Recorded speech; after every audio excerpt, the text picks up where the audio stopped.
everyone here for coming this evening and enlivening everyone else with your Krishna consciousness. It is a pleasure and a privilege for me to share the knowledge that Srila Prabhupada, His Divine Grace, has given us, sharing them so that everyone may remember them, utilize them, and thereby perfect his life, so that his life becomes ever increasingly happier and happier and happier. And that will happen. I've seen it happen in so many. So again, thank you for attending. Tonight I will be talking about how to achieve absolute protection. In other words, how you will be protected. How Krishna will do that, and the conditions that he poses in order to receive that. All of us have some either obvious or secret fear, and tonight I will delve into how these fears can easily be overcome by taking shelter of Krishna.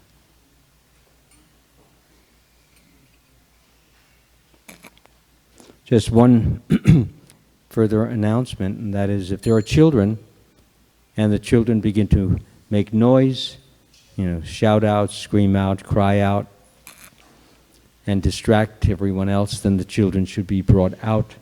We mean no disrespect to the children, but that is the rule. Srila Prabhupada established it so that everyone can have undivided attention to the message that is being given. Nor should the children be allowed to wander freely. They're very cute and they distract very easily. And so nobody will be listening to me, everybody will be watching the children. So please corral them, and if you can't corral them, please remove them.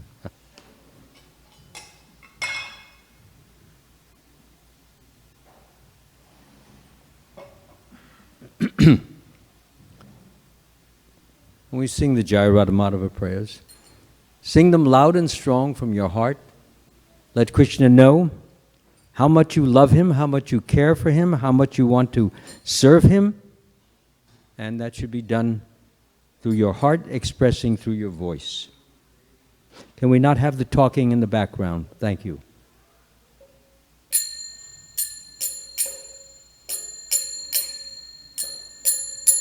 Jaya Radha Madhava Kunja Bihari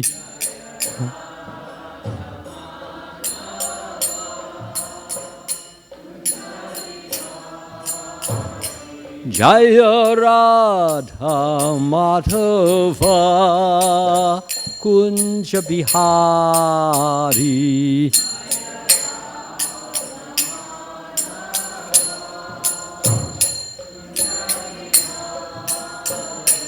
Jaya Gopi Jana Vallabha Girivaradari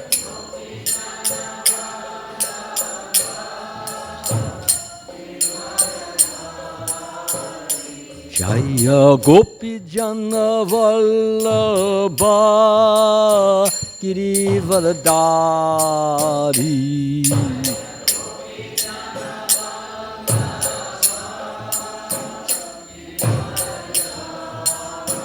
Yasoda Nandana Vajjana Ranjana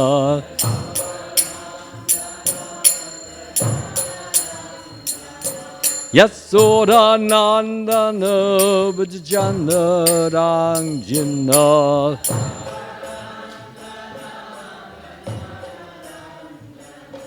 Yamuna Tira Vanachari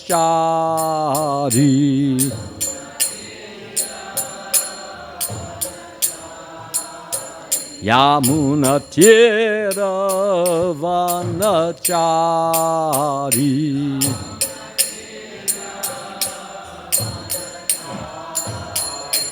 Jaya Radha Madhava Kunja Bihari.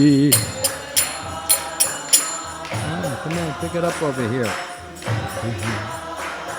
Jaya Radha Madhava Kunja Bihari.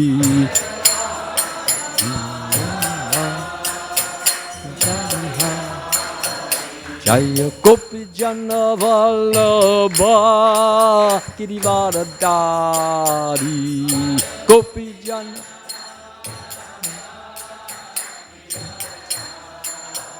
Jaya Gopi Jana Vallabha Girivaradari.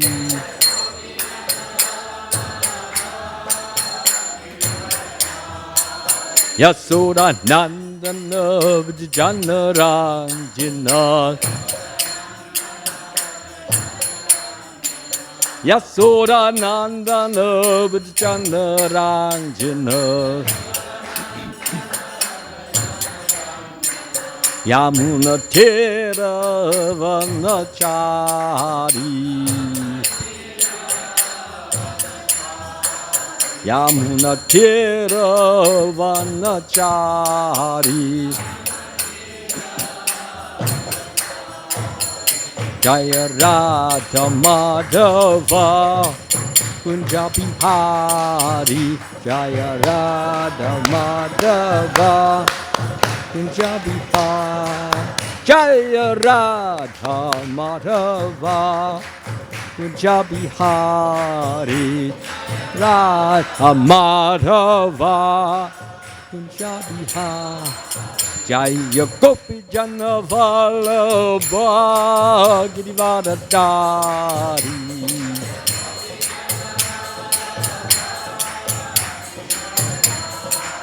Jaya Gopi Jana Vallabha Girivaradari.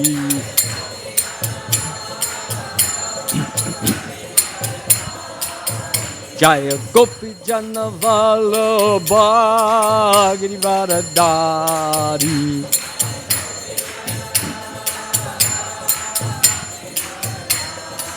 Yasoda Nandana Vijana Ranjana. Yasoda Nandana Vijana Ranjana.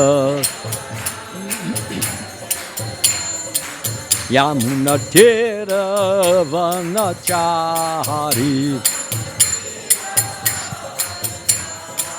Yamuna Tera Vanachari.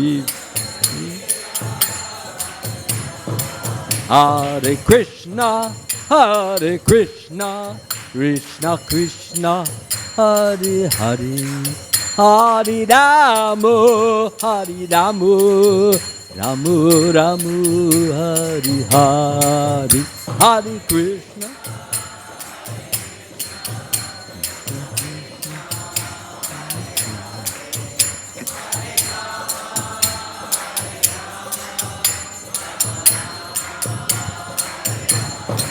Hare Krishna, Hare Krishna, Krishna Krishna, Hare Hare. Hare Rama, Hare Rama, Ramu Ramu, Hare Hare. Hare Krishna.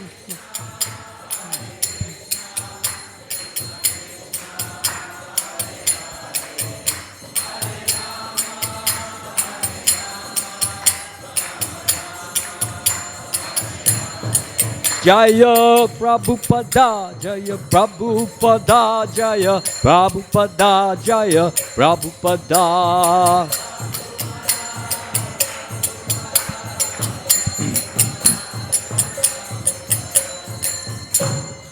Jaya Vishnupad Paramahansa Parivajaka Astaturasata Sri Srimad, His Divine Grace.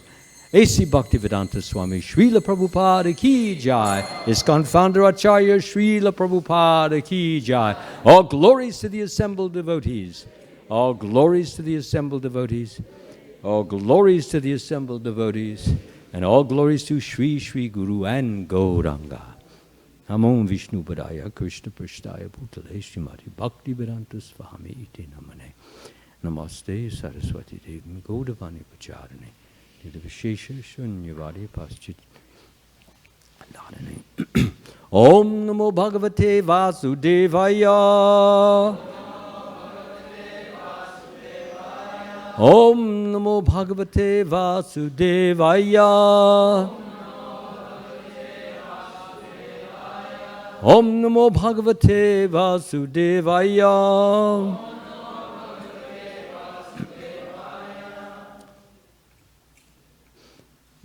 I'm reading from the Srimad Bhagavad Gita,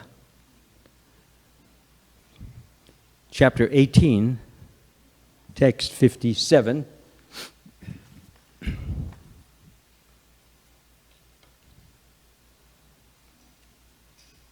Cetasa sarva karmani Cetasa sarva karmani Cetasa sarva karmani Mayi sanyasya matpara Mayi sanyasya matpara Buddhi yogam upashvitya Machita satatam bhava Cetasa sarva karmani Maya sanyasya matpara Buddhi yogam upashvistya Machita satatam bhava. Who would like to chant? Anyone? Anyone know the verse? Cetasa? No one knows it? Cetasa sarva karmani Mayi Mayi sanyasya matpara Buddhi yogam upashvitya Upashvitya Machita satatam bhava. Anyone else? Go ahead.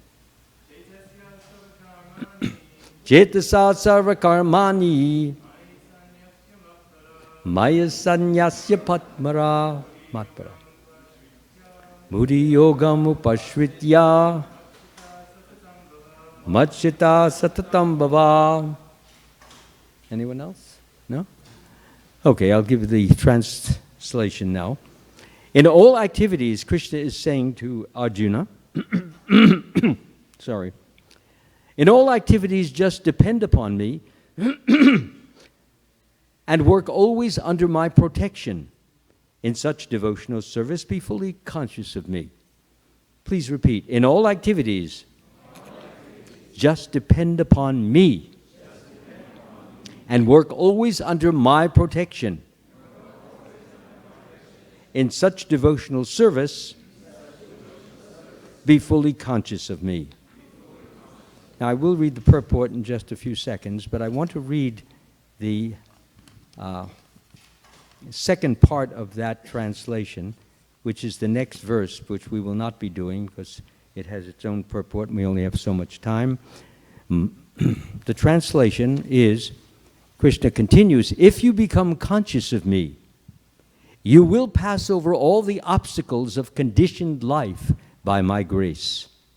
If, however, you do not work in such consciousness, but you act through false ego, not hearing me, you will be lost.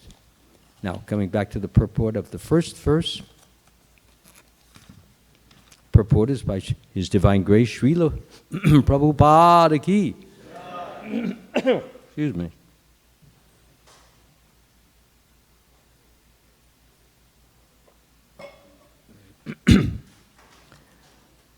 When one acts in Krishna consciousness, he does not act as the master of the world. Just like a servant, one should act fully under the direction of the Supreme Lord. A servant has no individual independence, gives it up. He acts only on the order of the master. A servant acting on behalf of the Supreme Master is unaffected by profit and loss. That's because whatever he receives, be it profit or loss, he gives it to the master. He's simply the servant. Nothing he wants for himself, except that he be taken care of by the master. He simply discharges his duty faithfully in terms of the order of the Lord. Now, one may argue that Arjuna was acting under the personal direction of Krishna. But when Krishna is not present, how should one act? If one acts according to the direction of Krishna in this book, as well as under the guidance of the representative of Krishna, then the result will be the same. And you all get that? It's very important. In other words, what is being said is that you just follow the instructions, follow the directions in this book, and it's the same as Krishna standing right beside you and giving the same instructions that Arjuna received. We're having talking in the background. Can we not have that? Huh? Where is it? Upstairs? Yeah, please, it's not welcome, so thank you very much. If you'd like to talk, that is welcome, but outside. Okay, so continuing. Then the result will be the same. The Sanskrit word matpara is very important in this verse. It indicates that one has no goal in life save and except acting in Krishna consciousness, just to satisfy Krishna. And while working in that way, one should think of Krishna only. Repeat, and in working in that way, one should think of Krishna only. One should think, I have been appointed to discharge this particular duty by Krishna. Now that can be in here, a person lives in this community, worships the deity, dresses the deities, gives ornaments to the deities, gives flowers to the deities, cooks for the deities, or goes out and does book distribution, distributes books. Whatever the service may be, if you are a resident of this community, that's the attitude. I'm doing this for Krishna. And if you're not a resident, let's say you have a job for the school system, you're a teacher. Although the Board of Education is your obvious employer, your real employer is the Supreme Lord, because the Board of Education would not exist without the acceptance or the will of the Supreme Lord.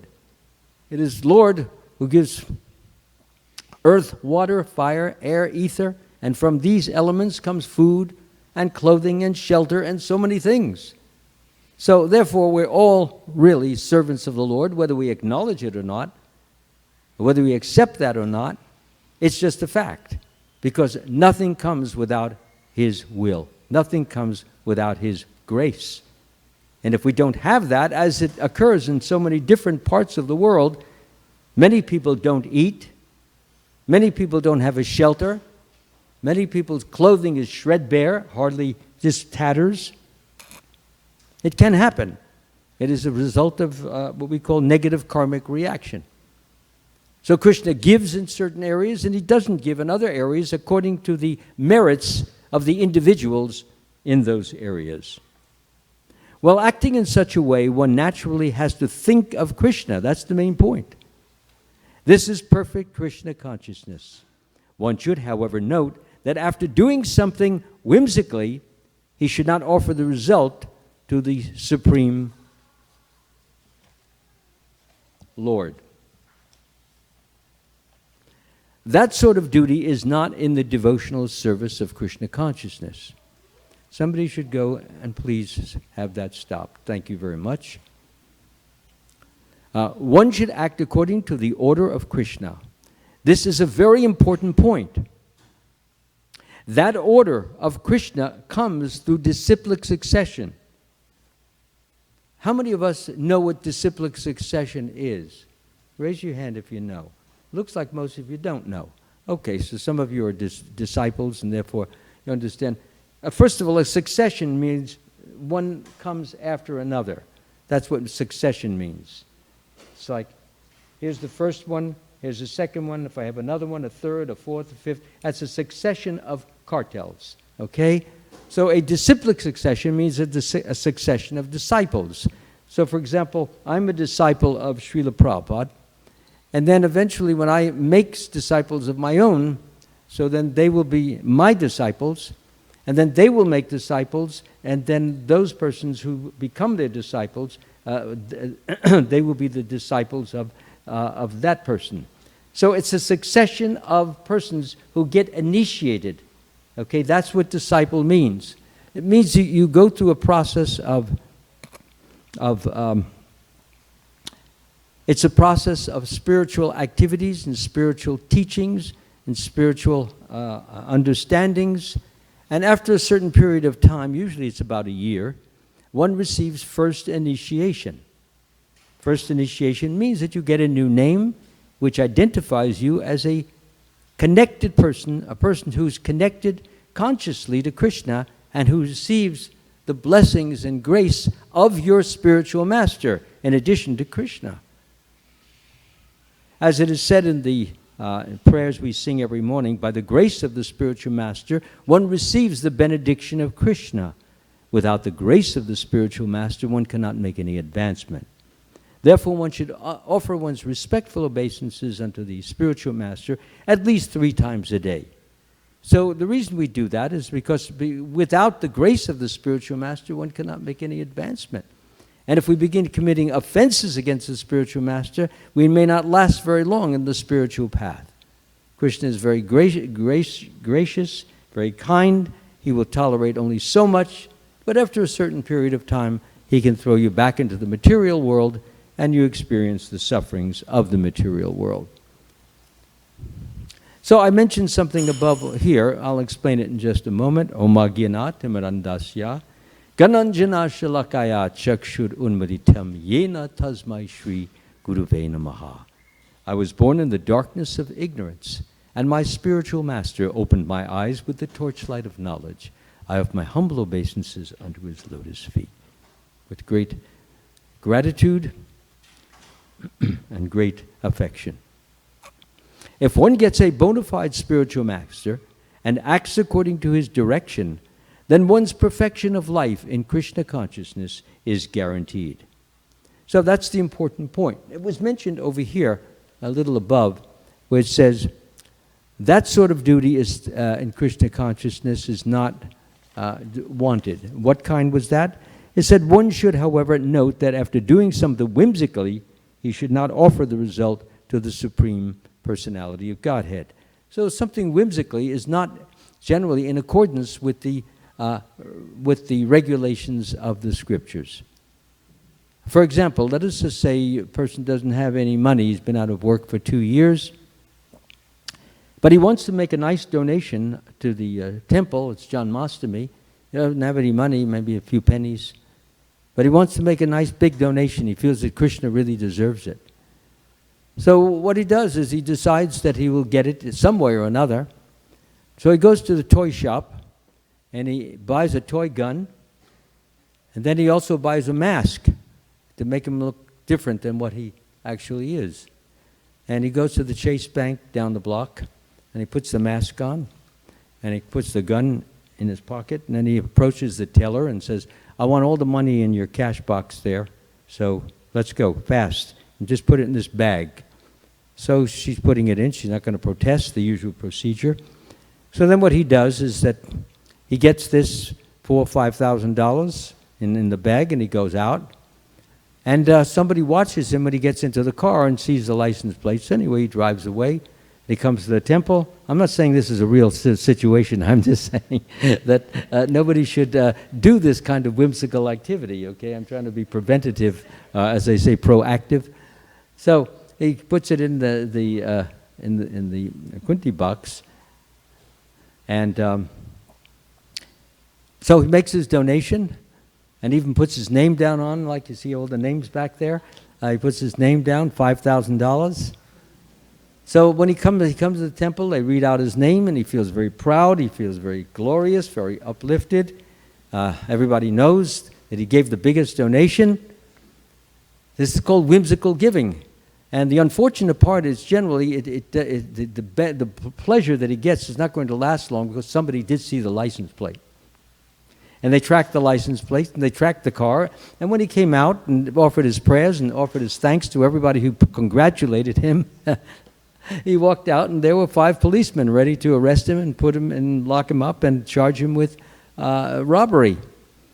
So it doesn't pay. Crime never pays. Even if he didn't get caught, he would have to, at some point in the future, due to karmic law, he would have to give up, somebody would take $5,000 from him because he took it unjustly, whimsically. So we should not do things whimsically. We should do things spiritually, according to rule, according to regulation, and according to conscience, based upon these rules and regulations. Okay? So I wanted to be very clear on that. I want to specify or emphasize tonight the principle of getting protection. We live in a world in which there's a lot of reasons to want protection. Anybody who watches any of the news or even walks by these stands which have the newspapers and you see the headlines, either somebody's being robbed or somebody's being killed, somebody's being raped, somebody's being badgered, or somebody's jumping off a building, committing suicide, or somebody's doing something and there's no protection. I mean, I just read, it just happened just yesterday. There's 2 nuns. They're doing all good charitable work. Why do bad things happen to good people? One man, the reasons have not been disclosed, but he just went in and he stabbed them both to death. Who knows what's going to happen at any given time to any of us here, unless you actually know God's will. So most of us don't, and so it's therefore good to be precautious and to do what Krishna says in this particular verse. I'm going to repeat the verse because it's very important. And if we learn the verse and we learn to actuate the verse in our daily life, we're going to find that Krishna is there. He's always there, but he's there making sure that you are well protected. He's all-powerful. That's the first thing we must understand. Krishna is all-powerful. Nobody can defeat him. He's manifested this world. He's manifested all the worlds, all the universes. In his activities or his pastimes, no one ever defeats him. Although sometimes he plays the part of the defeated, but ultimately he becomes the victor. It's impossible to kill, hurt, harm in any manner or form he who is all-powerful. So once you have the protection of one who is all-powerful, who can touch you? Who can even go near you? Since he is the controller sitting inside each one of our hearts. My heart, your heart, your heart, your heart. He's there. And he acts according to what is necessary. Krishna says in the Bhagavad Gita, I am seated in everyone's heart, and I'm directing the wanderings of all living entities who are seated as on a machine made of the material energy. That's another way of saying that he gives each and every one of us our karmic reaction. Action is you take the ball, throw it against the wall, okay? Reaction, the ball comes back to you. Put in more human terms, action is we do something, we say something. And whatever we say comes back to us. For example, you give some charitable offering, whether it's to the temple or to somebody who's in need, and you expect nothing back. But at some time in the future, somebody comes and gives you, let's say you gave $100. Somebody gives you a surprise $100. And you wonder, why has this come to me? Could come in your mailbox. Could be somebody puts it under your door. So many things. I've had so many surprises like that in the course of my life. Surprises. Why is this happening? Why is this coming?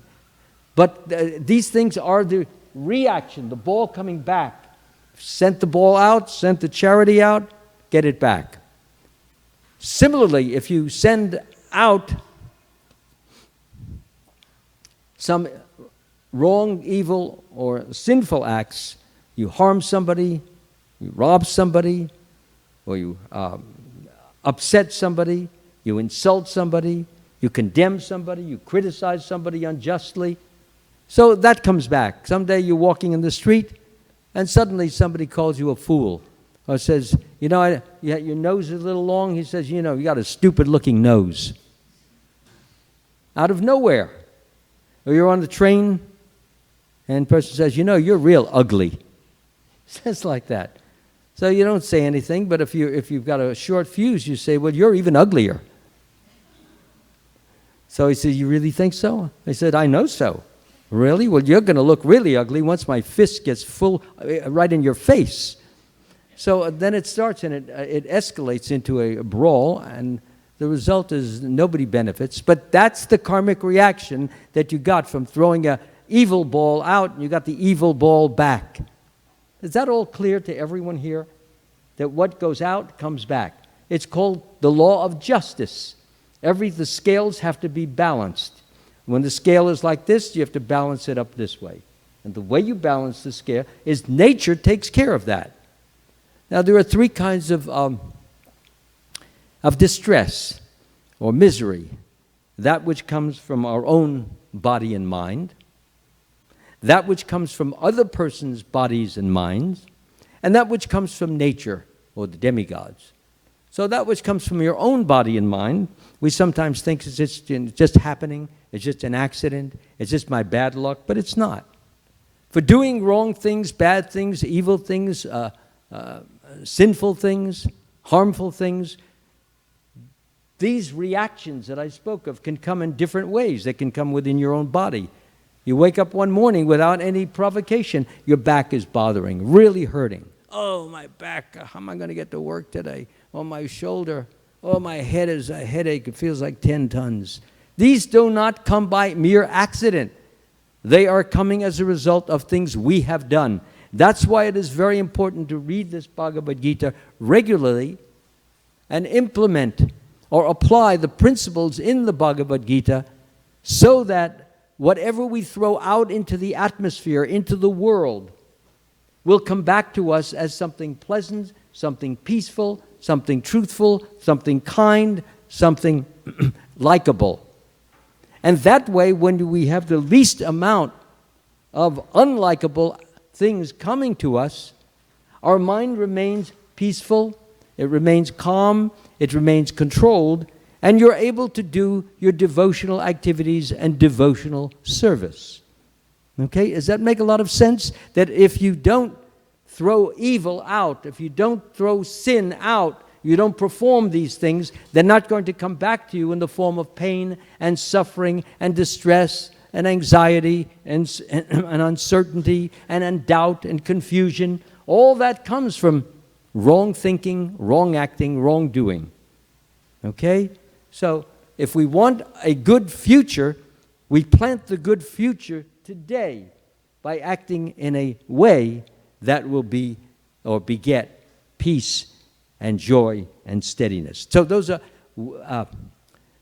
are distresses or miseries which come from our own body and mind. And we all get them. You know, this September is coming around. Make sure you have your handkerchief ready. Everybody will be sneezing. The flu comes in. So many things happen. Even though you don't want it, nobody desires it, and yet it comes. This is our, karmic reaction. It comes. So therefore, the body and mind can be upset.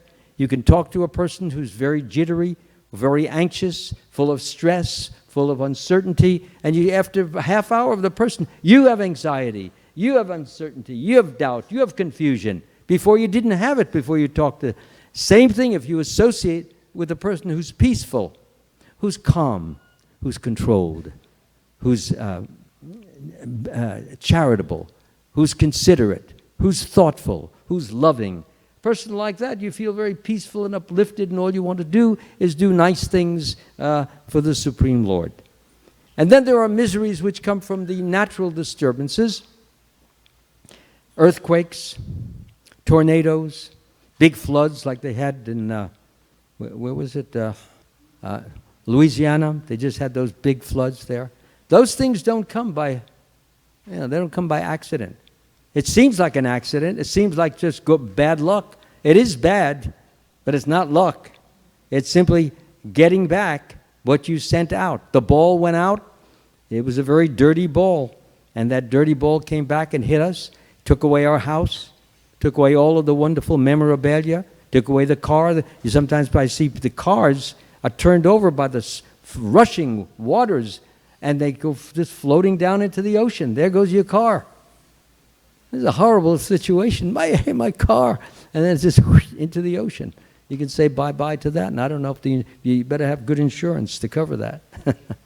Otherwise, it's sad. So all those things can be avoided. And I've already given you the reasons and the how and the wherefore.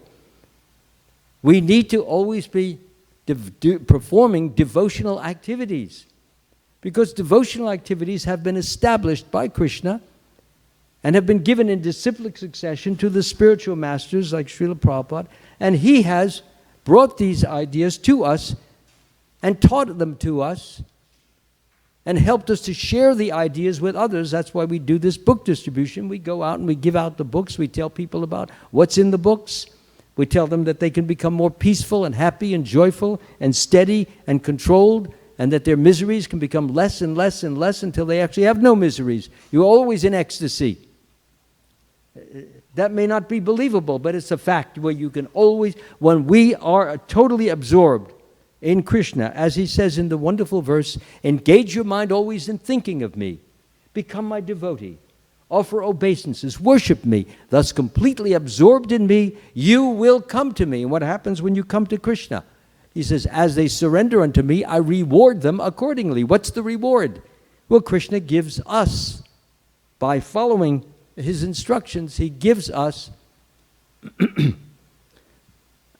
part of himself, his essence. What is his essence? His essence is peace, it's love, it is knowledge, it is understanding, it is courage, it is self-control, all the good qualities that we all want in order to live truly, peacefully, and happily in this material world. Krishna gives us his qualities.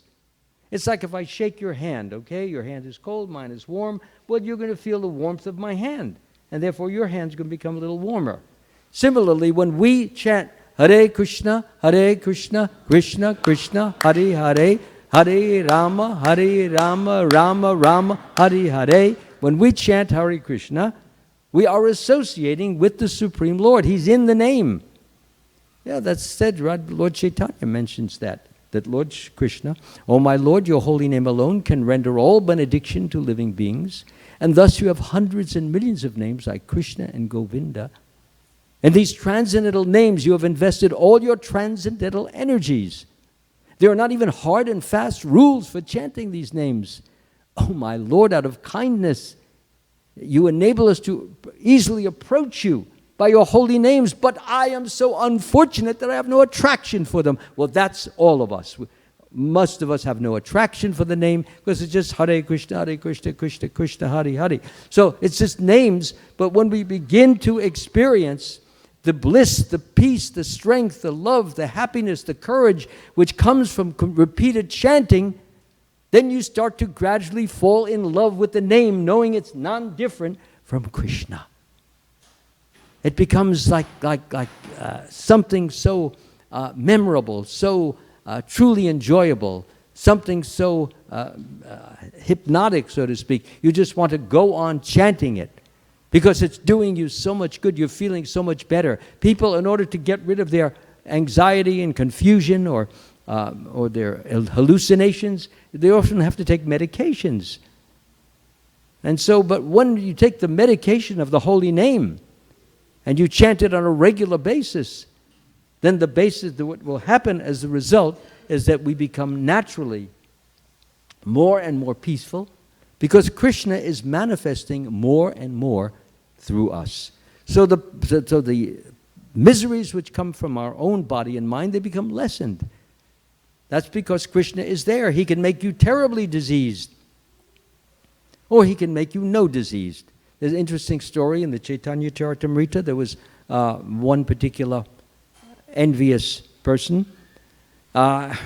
He was envious of a particular devotee named Srivas Thakur.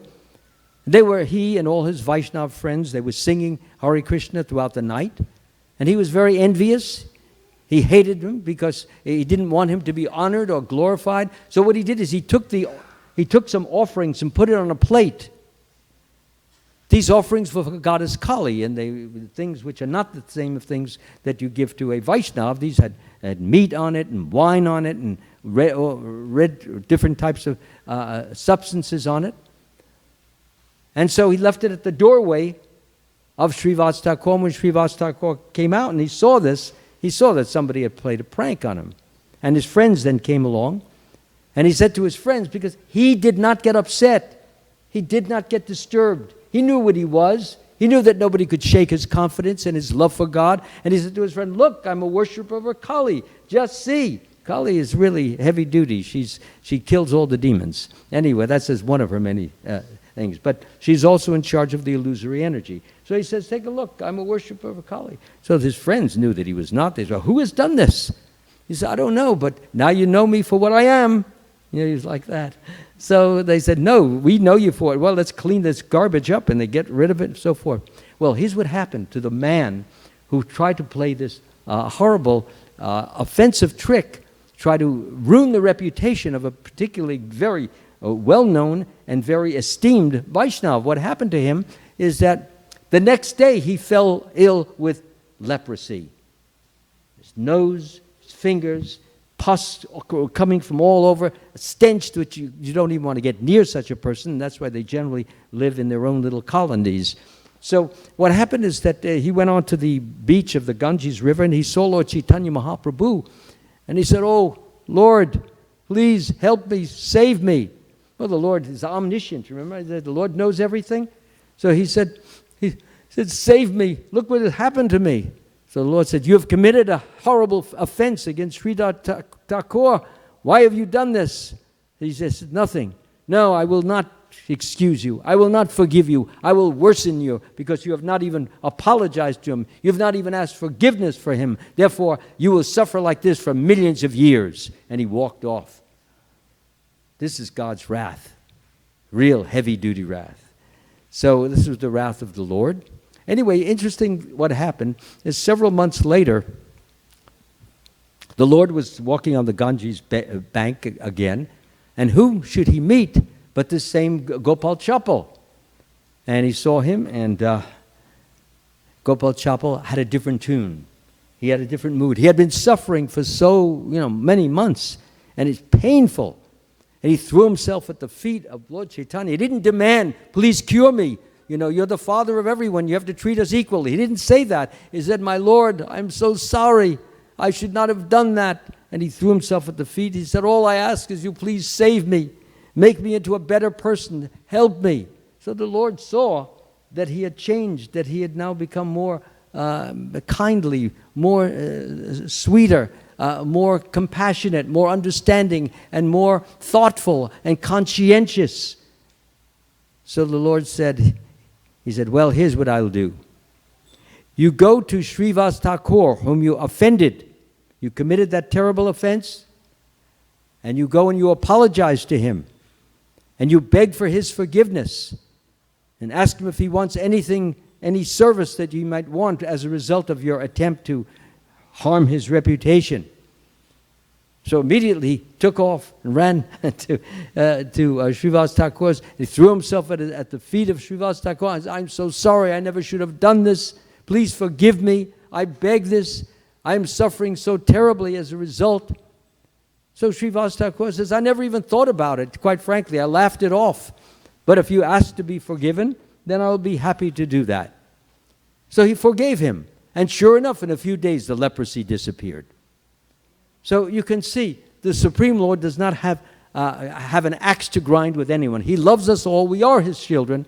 But he wants us to act like gentlemen and gentlewomen so that life can go on in a very calm, controlled, composed manner, and everyone can pursue their goals, and in pursuing their goals, they will be enabled to achieve those goals with a minimum of obstacles, a minimum of interruptions, a minimum of difficulties, because it is the difficulty that distract us and divide us and upset us and shake us It is these things that create problems for us. So if you have a minimum of those things, then if you're a spiritual person and you're trying to develop and advance in spiritual consciousness, then the fewer obstacles that you will have, in other words, the more protection that you will get, will prevent you and enable you to achieve what? What is the real goal of this Krishna consciousness movement? The real goal is to achieve pure love of Krishna. If we will develop love of Krishna and develop genuine, true humility, humility means I'm small, God is great. And no matter what greatness I have, it all comes by the mercy of God. If I have some ability, it comes from God. If I can speak well, it comes from God. You always ascribe, you always attribute whatever great things you have to God's as gift. God has given us the gift. So when you assign the gift to God instead of taking it for yourself, then you don't get a swollen head, you don't get false pride, and when you don't have false pride, you develop genuine humility, modesty, unassumingness, and you're willing and ready and eager to assist and help and enable others to live a life of peacefulness, calmness, kindness by these books. I have written this book, The Supreme Mystic. It's all about Krishna. It's about his activities and a little about his philosophy. It's mostly written like a modern novel. Yeah, we have to take the child out, please. Thank you. It's written like a modern novel, and you'll very easily get into it. It's very charming and it's adorable because it's all about Krishna's activities when he was young. It's absolutely amazing that Krishna could play just like an ordinary human being and still at the same time maintain this universe, enable these things to happen in the universe, and to maintain and direct every human being that's alive. In other words, he's in the heart of everyone, next to the soul. He knows what we think, he knows what we do. He knows what we think, and he knows what we do, and therefore he rewards us accordingly. As I mentioned earlier, as they surrender unto me, I reward them accordingly. Everyone follows my path in all respects. So, therefore, it should be clear to all of us now that we should try to chant this holy name, Hare Krishna, Hare Krishna, Hare Krishna, Krishna Krishna, Hare Rama, Rama Rama, Hare Hare. And by doing that, we should be very conscious of the fact that we are associating with Krishna, with him. Like I shook your hand, we're shaking the hand of Krishna in effect. And we're getting the benefits. And if we do it with certain feelings, such as the feeling that I have affection for the Lord is feeding me, he's clothing me, he's sheltering me, he educates me. When I'm sick, he medicates me. He's taking care of me. Therefore, I owe him. He doesn't have to. There are so many people who are not getting this. And if I'm getting it, then at least I should feel indebted to him for giving it to me. Consequently, if we keep this in mind, that we are the servants of the Lord, and stop trying to be the masters of this universe, which is the downfall of our life.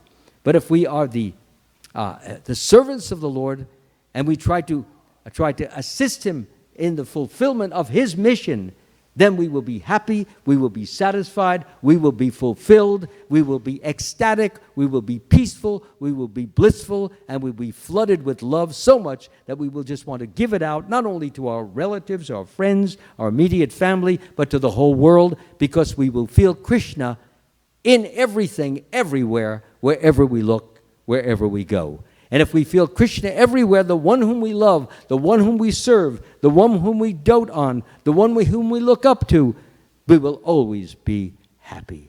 And that's the secret of being protected always. Thank you very much. Hare Krishna.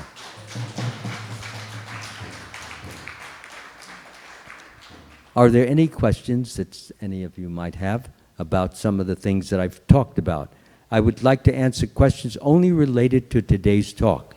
Other things which may be of another subject matter or of a controversial subject, please, another time, okay? Now is to get rid of the confusion or cloudiness that I may have injected into your minds, which I hope I didn't. Any questions? Any no hands going up? You going to spare me tonight? You let me off? There's one hand. Yes, please, go ahead. Okay, so oh yeah, thank you. Okay, so in Kali Yuga, where like it's hard to see what our actual duties are, right? Like if we're, you know, Brahmins or Kshatriya, you see what I'm saying? Obviously, I'm pretty new to this, but like in this age where your duties are kind of unclear, like you spoke about the bank robber and such, you know, in this era where it's hard to actually see what are your duties to render, you know, to society or in a creative way, to Krishna, what have you. Like how does one find out what is your true calling, what is your duties, what is the ideal service to render? Sure. Do you see what the question is? I definitely see it, and I thank you very much for it. You. It's a nice question, because I'm sure many people here have that same question in mind. How do you know what is your duty? How do you know what you're supposed to do? Well, first of all, we all have certain propensities from the time we're children. Children take up different activities. Some children like to do engineering with erector sets. Other children like to play ball. Some children like to do acting. You know, they put on plays and things like that.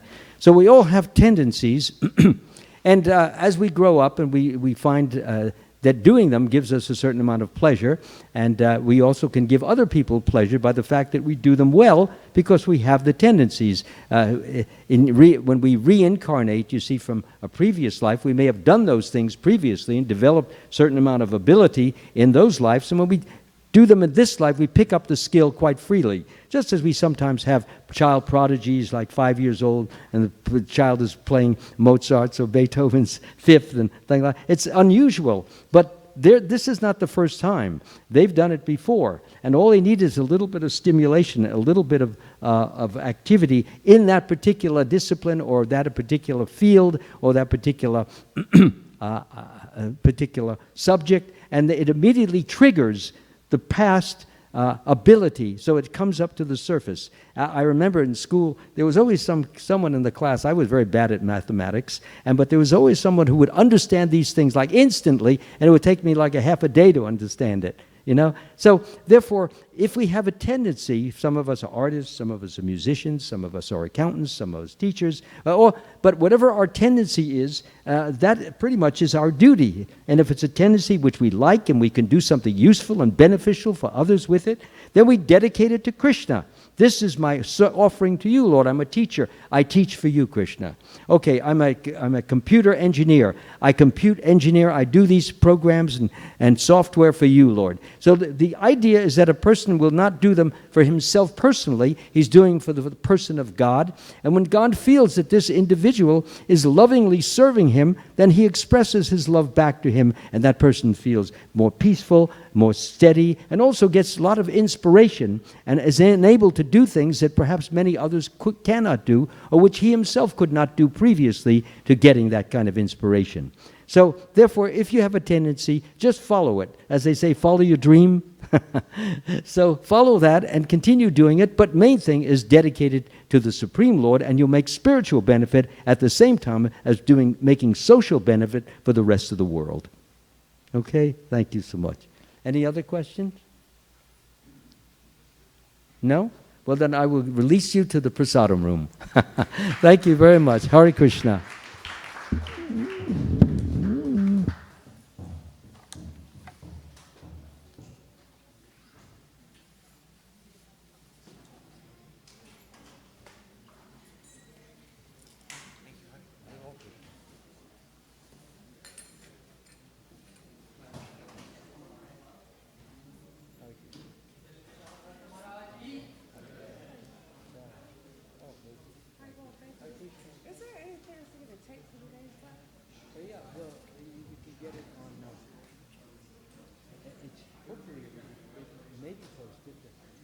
My stuff generally goes on YouTube, okay? So, Jagadish Anand, so he'd make sure that it gets on, and as soon as I got it, it'll be on my website, and then all you have to do is click it, and you'll hear the whole lecture. Oh, but I can't get like a... Well, no, what you can tape once it's coming over on your, once you have the what do you call that, the link. Well, then you just copy Click the link anytime you want. That's your tape right there, the link. All right, thank you. Sure.